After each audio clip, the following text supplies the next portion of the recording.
Okay, તો SM plastic imagination by કોલરીજ. આજે આપણે એસએમ પ્લાસ્ટિક ઇમેજિનેશન એવો પ્રકાર જે ફર્સ્ટ ટાઈમ કોઈન કર્યો છે એસટી કોલરીજે તે શીખીશું.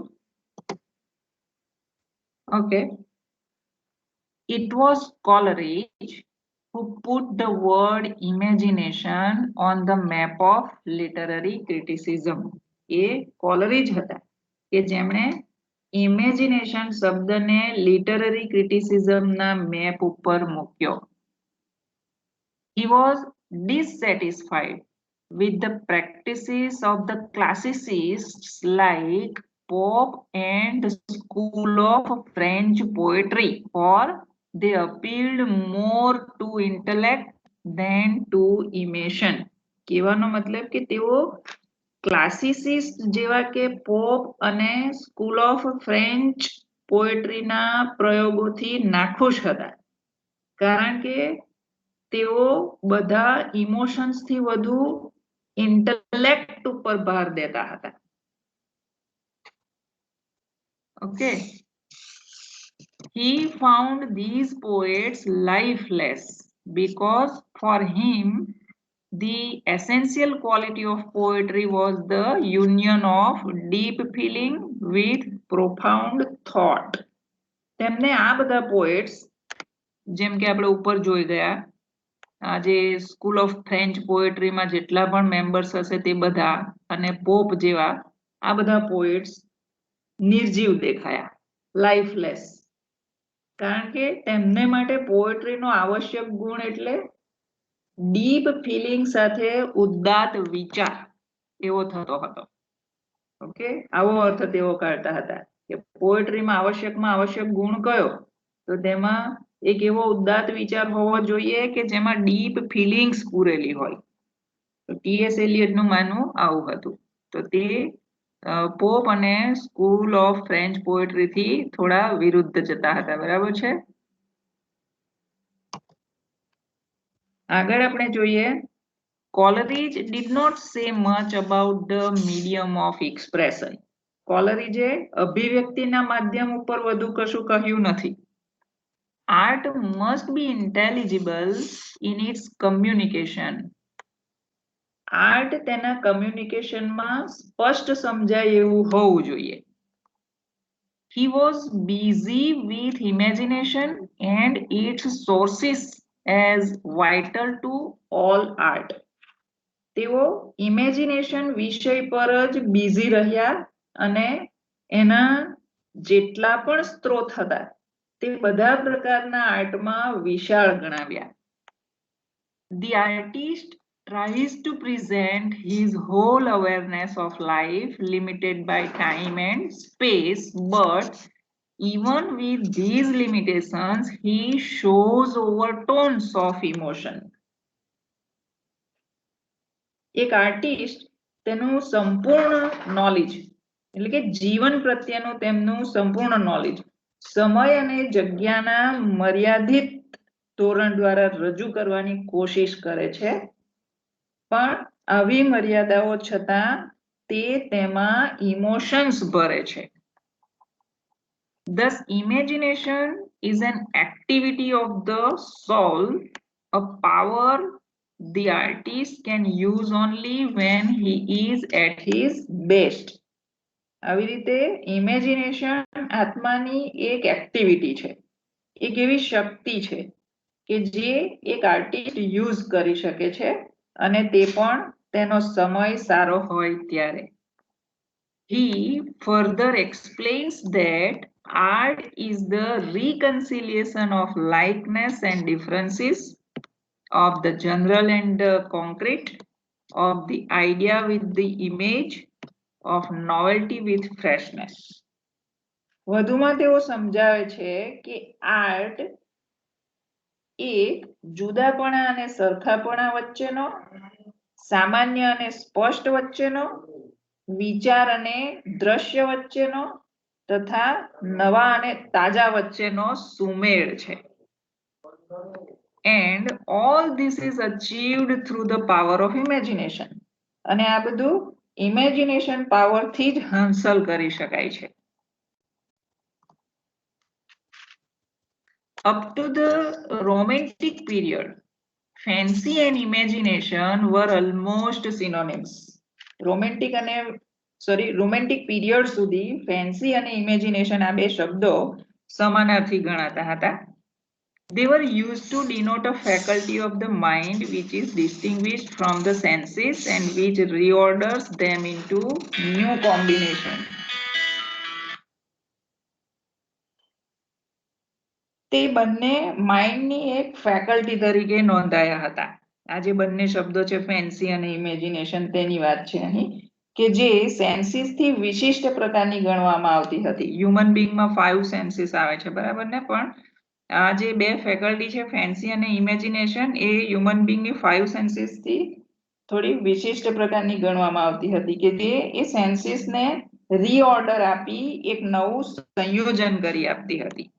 Coleridge for the first time established a distinction between them, calling them distinguished faculty.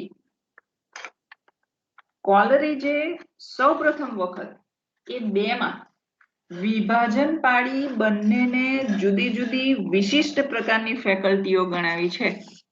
He said Milton had imagination, Cowley had fancy. તેમણે કહ્યું કે મિલ્ટન પાસે ઇમેજિનેશન હતું જ્યારે કાવલે પાસે ફેન્સી હતી. He called fancy a mode of memory and imagination an assemblastic power. તેમણે ફેન્સીને mode of memory તરીકે ગણાવી અને ઇમેજિનેશનને એન એસેમ્પ્લાસ્ટિક પાવર તરીકે ગણાવી. એટલે અહીં યાદ રાખવાનું કે એમણે મોડ ઓફ મેમરી કોને ગણાવી છે અને એસેમ્પ્લાસ્ટિક પાવર કોને ગણાવ્યું છે. આપણે માટે જે જરૂરી છે તે આ છે કે imagination as an esemplastic power. Esemplastic power એટલે unifying or molding into one or to shape into one. The phrase asemplastic power suggests that the imagination itself has some kind of agency in the real world. According to Coleridge, the difference between fancy and imagination is the same as between a mechanical mixture. The ingredients still exists as separate entities, while in a chemical compound they combine to form something new. બહુ જ સરસ example કોલરીજ આપણને આપે છે કે fancy એટલે શું અને ઇમેજિનેશન એટલે શું આ બેને જો સમજવું હોય ને તો આ એક્ઝામ્પલ બહુ જરૂરી છે. આ એક્ઝામ્પલથી બહુ સિમ્પલ આપણને સમજાઈ જાય છે કે કોલરીજના મતાનુસાર ફેન્સી અને ઇમેજિનેશન વચ્ચે બિલકુલ એવી રીતનું જુદાપણું રહેલું છે જેવી રીતે આપણે કોઈ મિકેનિકલ મિક્સચરનો ઢગલો એક બાજુ કરીએ અને બીજી બાજુ કેમિકલ પાવડરનો ઢગલો કરીએ તો એ મિકેનિકલ મિક્સચરમાં બધા સાધનો એકબીજાથી અલગ જ રહે છે. ધારો કે સ્ક્રૂ ડ્રાઈવર હોય કે ખીલીઓ હોય કે આવી રીતે જે બધા મિકેનિકલ જે ઇન્સ્ટ્રુમેન્ટ્સ હોય છે તે પોતપોતાની રીતે ઇન્ડિવિડ્યુઅલ બનીને છૂટા પડી જતા હોય છે. જ્યારે કેમિકલ મિક્સચરમાં કશું નવું બનાવી શકાય તેવું કોમ્બિનેશન હોય છે. તમે પાવડરને ચપટીમાં ભરી છૂટું પાડો તોય તેવું નવું સર્જન કરી શકે છે. બરાબર, એટલે એ સેપરેટ એન્ટિટીમાં છૂટું નથી પડી શકતું. જ્યારે મિકેનિકલ મિક્સચરને છૂટું પાડો તો એ સેપરેટ એન્ટિટીઝમાં છૂટું પડી જશે. Coleridge further classifies imagination into primary imagination and secondary imagination. વધુમાં કોલરીજે છે ને ઇમેજિનેશનને પણ પાછી બે વિભાગોમાં વર્ગીકૃત કરી આપી છે કે ઇમેજિનેશનમાં પાછું પ્રાઇમરી ઇમેજિનેશન આવે અને સેકન્ડરી ઇમેજિનેશન આવે.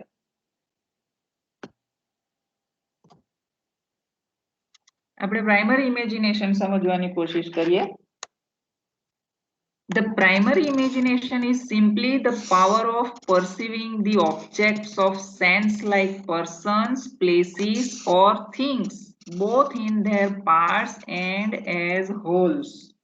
પ્રાઇમરી ઇમેજિનેશન ફક્ત ને ફક્ત વસ્તુઓનું સેન્સ કરી લઈને ગ્રહણ કરે છે, જેમ કે આ વ્યક્તિ છે, આ જગ્યા છે અથવા વસ્તુઓ છે, તે બધી પછી છૂટી હોય કે સાથે હોય પણ ગ્રહણ કરી શકે છે તેમને ફક્ત આ પ્રાઇમરી ઇમેજિનેશન. બરાબર.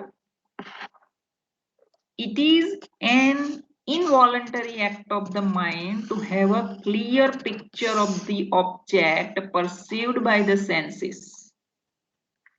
આ એક પ્રકારનું મગજ મરજી વિનાનું ઓટોમેટિક ચાલતું રહેતું કાર્ય છે મગજનું. બરાબર, કે જે સેન્સીસ દ્વારા વસ્તુ સમજાઈ જાય છે તેનું એક ક્લિયર પિક્ચર ઊભું કરે છે. In other words, it makes perceptions possible. બીજા શબ્દોમાં તે પરસેપ્શનને શક્ય બનાવે છે. એટલે પ્રાઇમરી ઇમેજિનેશન આટલું જ કામ કરે છે કે વસ્તુ જોતાની સાથે એક પરસેપ્શનને શક્ય બનાવી દે છે. આપણા માઇન્ડમાં એક્ટિવિટી થતી રહે છે કે આપણી જે પ્રાઇમરી ઇમેજિનેશન હોય, ધારો કે તમે કોઈ ટેબલ ઉપર લેપટોપ જોયું તો આપણી પ્રાઇમરી ઇમેજિનેશન શું કરે, એને ફક્ત ગ્રહણ કરી લે છે. એ સમજી લે છે કે ઇટ્સ ઓકે, આ શું છે, લેપટોપ છે કે પીસી છે.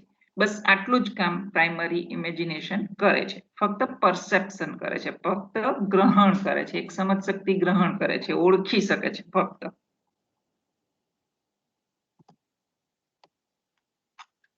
The secondary imagination is the conscious use of this power. આ જે પાવર છે, આપણે જે પ્રાઇમરી ઇમેજિનેશન જોયું, તે જે પાવર છે, કલ્પના શક્તિ જે છે, તેને સેન્ટરમાં રાખીને આ સેન્ટેન્સને સમજવાનું છે કે સેકન્ડરી ઇમેજિનેશન આ પાવરનો સજાગપણે ઉપયોગ કરે છે. It is a composite faculty of the soul consisting of all the other faculties, namely perception, will, intellect and emotion. આ ફેકલ્ટી આત્માની એક એવી ફેકલ્ટી છે કે જેમાં પરસેપ્શન, વિલ, ઇન્ટેલેક્ટ અને ઇમોશન આ બધું જ સંકળાઈ ગયેલું હોય છે.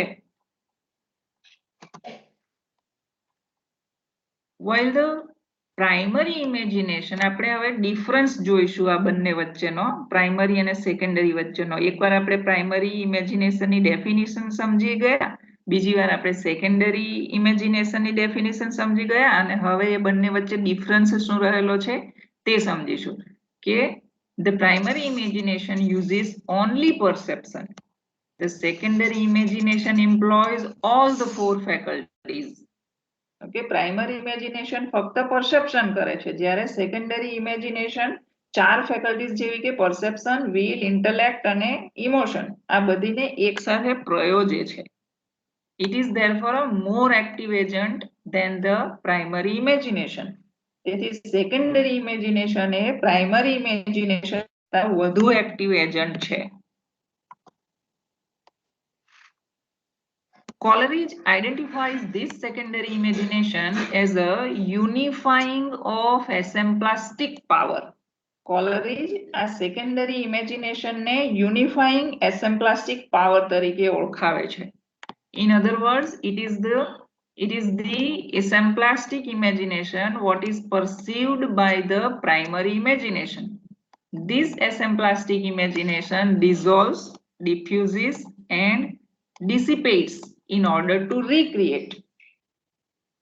બીજા શબ્દોમાં એ સેકન્ડરી ઇમેજિનેશન છે કે જે પ્રાઇમરી ઇમેજિનેશન થી સમજાય છે, અને આ એસેમ્પ્લાસ્ટિક ઇમેજિનેશન તે સમજને ઓગાળે છે, પ્રસરાવે છે અને વિખેરીને કશુંક નવ સર્જન કરે છે. It is shaping and modifying power. તે આકાર આપવાની અને નવ સર્જન કરવાની શક્તિ છે. The mind and nature act and react on each other in this process. આ પ્રોસેસમાં માઇન્ડ અને નેચર એકબીજા પર એક્ટ અને રિએક્ટ કરે છે. The mind coloring nature becomes one with nature, and the nature colored by the mind becomes one with the mind. Mind નેચરમાં colour પૂરીને નેચરમાં એક સાથે એકરૂપ થઈ જાય છે અને નેચર માઇન્ડ દ્વારા રંગીન બનીને માઇન્ડ સાથે એકરૂપ થઈ જાય છે. It makes the external, it makes nature thought and thought nature. તે બાહ્ય રૂપને એવું બનાવે છે કે જાણે નેચર થોટ બની જાય અને થોટ નેચર બની જાય છે, એટલે કે બંને એકરૂપ બની જાય છે. It is the common bond between nature and the soul of the artist. Nature અને આર્ટિસ્ટના આત્મા વચ્ચે એ એક કોમન બોન્ડ છે. In short, according to Coleridge, asemplastic imagination represents and recreates external objects into forms of beauty. ટૂંકમાં કોલરિજના મતાનુસાર એસેમ્પ્લાસ્ટિક imagination બાહ્ય વસ્તુઓને સુંદરતાના સ્વરૂપે ફરીથી સર્જન કરે છે અને રજૂ કરે છે.